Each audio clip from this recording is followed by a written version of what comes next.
2025 നിങ്ങൾക്ക് എങ്ങനെ? നമസ്കാരം, എല്ലാ മാന്യ പ്രേക്ഷകർക്കും നവഗ്രഹ ആസ്ട്രോസറിന്റെ പുതിയൊരു അധ്യായത്തിലേക്ക് സ്വാഗതം.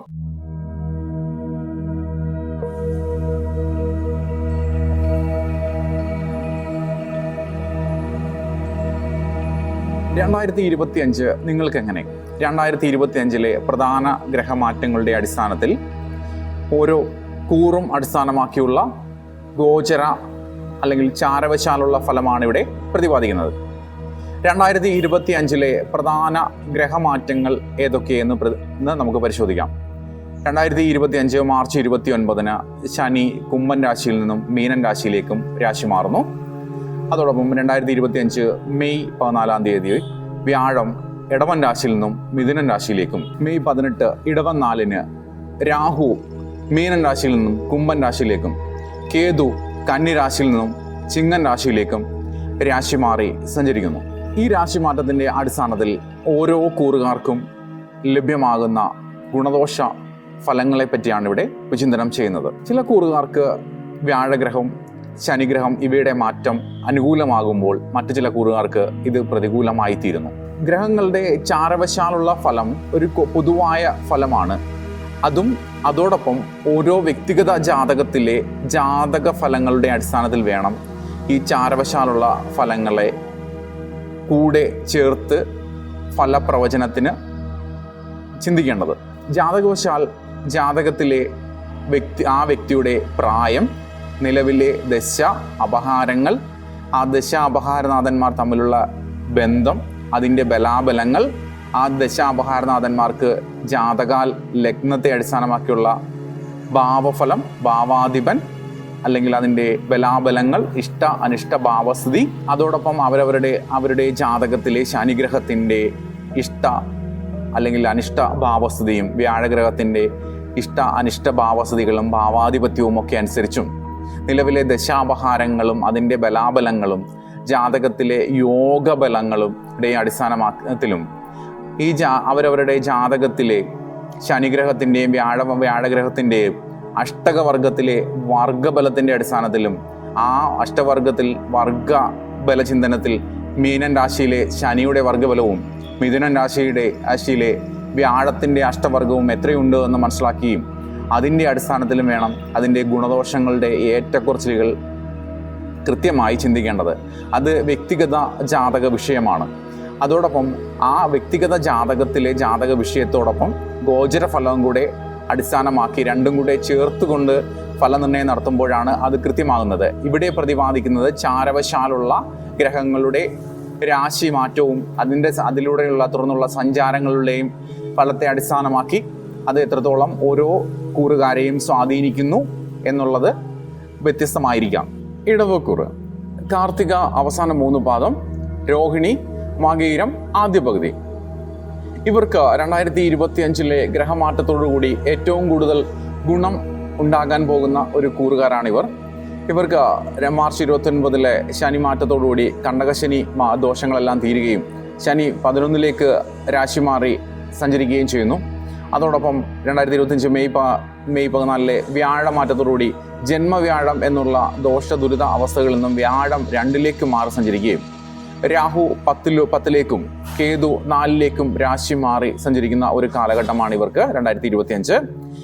ഈ ഗ്രഹമാറ്റത്തോടുകൂടി ഇവർക്ക് എല്ലാ അഭീഷ്ടങ്ങളും സാധ്യമാകുന്ന ഒരു കാലഘട്ടമാണ്. കഴിഞ്ഞ 2.5 വർഷക്കാലമായി അനുഭവിച്ചു വന്നിരുന്ന കണ്ടകശനി ദോഷവും കഴിഞ്ഞ 1 വർഷക്കാലമായി നിലനിന്നിരുന്ന ജന്മവ്യാഴം എന്ന ഒരു അവസ്ഥയും മാറി ഇവർക്ക് എല്ലാ ഗുണങ്ങളും ലഭ്യമാകുന്ന ഒരു കാലഘട്ടമായിട്ട് വേണം ഇവർക്ക് പറയാൻ. വിദ്യാർത്ഥികൾ പഠനത്തിൽ പുരോഗതി പ്രാപിക്കുകയും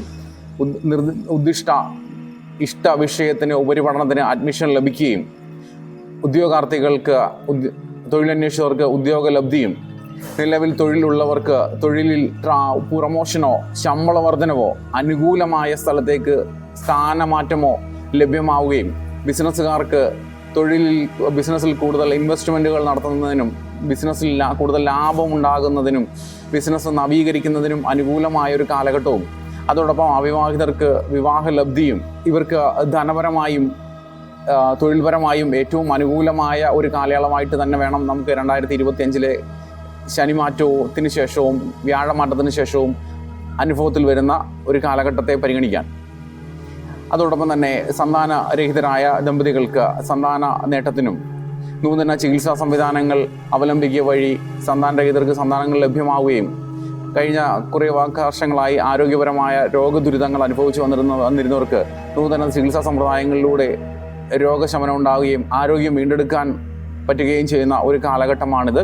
അതോടൊപ്പം തന്നെ പുതിയ നൂതന ഗൃഹം നിർമ്മിക്കുന്നതിനോ പഴയ ഗൃഹം വാങ്ങി അതിനെ നവീകരിക്കുന്നതിനോ അനുകൂലമായ കാലഘട്ടവും, അതോടൊപ്പം നിലവിലുള്ള വാഹനം മാറ്റി കുറച്ചുകൂടെ വിപുലമായ അല്ലെങ്കിൽ വിശാലമായ വലിയ വാഹനങ്ങൾ സ്വന്തമാക്കുന്നതിനും അനുകൂലമായ കാലഘട്ടമായിട്ട് വേണം നമുക്ക് ഇടവക്കൂറുകാർക്ക് ഈ വർഷത്തെ പറയാൻ. അതോടൊപ്പം ജാതകത്തിൽ വ്യാഴം 6, 8, 12 ഭാവങ്ങളിൽ മറഞ്ഞു നിൽക്കുന്നവരാണ് എങ്കിൽ അവർക്ക് ഗുണത്തിന് അല്പം കുറവുണ്ടാകാം. എന്നാൽ ഇഷ്ടഭാവത്തിൽ വ്യാഴം അനുകൂലനും ബലവാനുമായി നിൽക്കുന്നവർക്ക് അവർക്ക് ഈ വ്യാഴമാറ്റത്തോടുകൂടി കൂടുതൽ ഗുണാനുഭവങ്ങളും സാമ്പത്തിക നേട്ടങ്ങളും എല്ലാ ഐശ്വര്യങ്ങളും ഉണ്ടായി വരും എന്ന് തന്നെ വേണം പറയാൻ. നിലവിൽ ഓരോ വ്യക്തികളുടെയും ജാതകത്തിലെ ദശ അപഹാരം, അതിൻ്റെ ബലാബലങ്ങൾ, ഓരോ ഗ്രഹങ്ങളുടെയും ബലാബലങ്ങൾ, അതിൻ്റെ ഇഷ്ടഭാവാധിപത്യം, ഭാവസ്ഥിതി, ഗ്രഹങ്ങളുടെ മറ്റു ഗ്രഹങ്ങളുമായിട്ടുള്ള ദൃഷ്ടി, യോഗാദി ബന്ധങ്ങൾ, ഇവയുടെ ബലാബലങ്ങൾക്കനുസരിച്ചും വ്യാഴഗ്രഹത്തിന് മിഥുനൻ രാശിയിൽ ഓരോ വ്യക്തികൾക്കും അവരുടെ ജാതകത്തിലുള്ള അഷ്ടവർഗത്തിലെ വർഗബലം അനുസരിച്ചും അവരവർക്ക് ലഭിക്കുന്ന ഗുണഫലത്തിന് ചില ഏറ്റക്കുറച്ചിലുകൾ ഉണ്ടാകാം. അവരവരുടെ നിലവിലെ സാഹചര്യം അനുസരിച്ച് ഏകദേശം എല്ലാവർക്കും തൊഴിൽപരമായും ധനപരമായും പുരോഗതി ഉറപ്പായും ലഭ്യമാകുന്ന ഒരു കാലഘട്ടം തന്നെയാണിത്. ഇവർക്ക് ഈ വർഷം മറ്റ് ദോഷദുരിത വിഷയങ്ങളൊന്നും തന്നെ കാണുന്നതില്ല. അതിനാൽ പ്രത്യേക പരിഹാരങ്ങൾ ആവശ്യമില്ല. അവരവരുടെ ഇഷ്ടദേവതാ പ്രാർത്ഥനകളും മറ്റു ഇഷ്ട വഴിപാടുകളും നിത്യേനയുള്ള പ്രാർത്ഥനകളും യഥാവിധി ചെയ്യുക. ഈശ്വരാരാധനകളും ആചാരാനുഷ്ഠാനങ്ങളും യഥാവിധി പാലിക്കുകയും ദാനധർമാദികൾ നിർവഹിക്കുകയും ധാർമ്മികമായി ജീവിക്കുകയും ചെയ്യുന്നവർക്ക് ഒരു പരിധിവരെ കാലദോഷങ്ങളും ഒന്നും ഇവരെ ബാധിക്കുകയില്ല. എന്നാൽ അധാർമികമായി ജീവിക്കുകയും ധിക്കാരികളും അഹങ്കാരികളും ഒക്കെയായി ജീവിക്കുകയും ലഹരി വസ്തുക്കളും മദ്യവും മയക്കുമരുന്നും ഒക്കെ ഉപയോഗിക്കുകയും ഒക്കെ ചെയ്യുന്നവർക്ക് ഏത് കാലവും അല്ലെങ്കിൽ ഗ്രഹങ്ങൾ അനുകൂലമായാൽ തന്നെയും അവർക്ക് അതൊന്നും തന്നെ അനുഭവവേദ്യമാകുന്നതല്ല. എന്നാൽ ഗ്രഹങ്ങൾ പ്രതികൂലമാകുമ്പോൾ ഇത്തരത്തിൽപ്പെട്ട ഒരു തെറ്റായ ജീവിത രീതിയിലൂടെ ജീവിക്കുന്ന അധാർമികമായി ജീവിക്കുന്ന വ്യക്തികളെ അത് വളരെ പ്രതികൂലമായി ബാധിക്കുകയും അവർക്ക് വളരെ ഗുരുതരമായ പ്രതിസന്ധികളും ദോഷദുരിതങ്ങളും അനുഭവത്തിൽ വരികയും ചെയ്യുന്നതാണ്. നാമജപങ്ങളും മന്ത്രജപങ്ങളും ഉപാസനാ വിദ്യകളും ഒക്കെ സ്വായത്തമാക്കിയ അല്ലെങ്കിൽ അത് പരിശീലിക്കുന്ന വ്യക്തികളെ, ഉപാസകന്മാരെ ഒരിക്കലും കാലദോഷമോ ജാതകദോഷമോ ബാധിക്കുന്നതല്ല. ജാതകദോഷങ്ങളും കാലദോഷങ്ങളും പ്രതിസന്ധികളും ഉണ്ടാക്കി തീർക്കുന്നത് അധാർമികമായി ജീവിക്കുകയും നിഷേധാത്മക മനോഭാവം വെച്ചു പുലർത്തുകയും മറ്റുള്ളവരെ ദ്രോഹിക്കുകയും വളരെ ക്രൂരമായ പ്രവൃത്തികളും ഹിംസാശീലങ്ങളും ഒക്കെയുള്ള അധർമ്മികളെയാണ് കാലദോഷങ്ങളും ജാതകദോഷങ്ങളും കൂടുതലായി ബാധിക്കുന്നത്. നമ്മളുടെ കർമ്മദോഷമാണ് കാലദോഷമായി തേടിയെത്തുന്നത്. അവരവരുടെ കർമ്മങ്ങൾ പരിശുദ്ധമാക്കുകയാണെങ്കിൽ, അവരുടെ പ്രവൃത്തി ശുദ്ധമാവുകയാണെങ്കിൽ ഒരു കാലത്തും ഒരു കാലദോഷവും നിങ്ങളെ ബാധിക്കുകയില്ല. കർമ്മമാണ് ധർമ്മം. എല്ലാ നേട്ടങ്ങളുടെയും അല്ലെങ്കിൽ പ്രതിസന്ധികളുടെയും കാരണം അവരവരുടെ കർമ്മങ്ങൾ തന്നെയാണ്. കർമ്മമാണ് ധർമ്മം, കർമ്മമാണ് ഈശ്വരൻ. നമ്മളുടെ കർമ്മം സത്യസന്ധവും ധാർമ്മികവും ഈശ്വരനെ മുൻനിർത്തിയുള്ളതുമായ കർമ്മങ്ങളാണ് എങ്കിൽ നമുക്കൊരിക്കലും ഒരു കാലത്തും നമുക്ക് കർമ്മദോഷമോ കാലദോഷമോ ഒന്നും നമ്മളെ ബാധിക്കുന്നതല്ല. കൂടുതൽ ജാതകവശാലും ഗോചരവശാലും ഒക്കെയുള്ള ഗ്രഹദോഷങ്ങൾ പ്രതികൂലമാണ് എന്ന് തോന്നുകയും അത് കൂടുതൽ ബുദ്ധിമുട്ടുണ്ടാക്കുകയും ഒക്കെ ചെയ്യുന്ന വ്യക്തികൾ അതിൽ നിന്നും മോചിതനാവുവാനായി അവരവരുടെ ദേശത്തെ നല്ല ഒരു ജ്യോത്സ്യനെ കണ്ട് വ്യക്തിഗത ജാതക ചിന്തനം നടത്തി, അതോടൊപ്പം ഒരു പ്രശ്നചിന്തയും കൂടെ നടത്തി അതിനുവേണ്ട പരിഹാരങ്ങളൊക്കെ മുൻകൂട്ടി ചെയ്യുന്നത് കാലദോഷത്തിൽ നിന്നും കർമ്മദോഷങ്ങളുടെ തീവ്രത കുറയ്ക്കുവാനുമൊക്കെ അനുകൂലമാണ്. പലവിധ പരിഹാര സമ്പ്രദായങ്ങളൊക്കെ പലപ്പോഴും ചെയ്യാറുണ്ട്.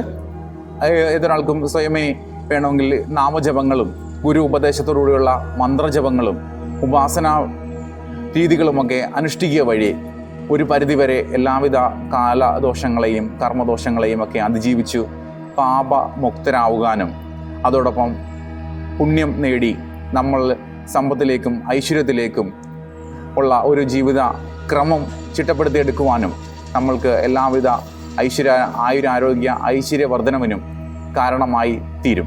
എല്ലാവർക്കും ഉപാസനാമൂർത്തികളുടെ അനുഗ്രഹവും കുടുംബ പരദേവതകളുടെ കാരുണ്യവും ഉണ്ടാകട്ടെ. അത് അപ്രകാരം ഭവിക്കട്ടെ. നന്ദി.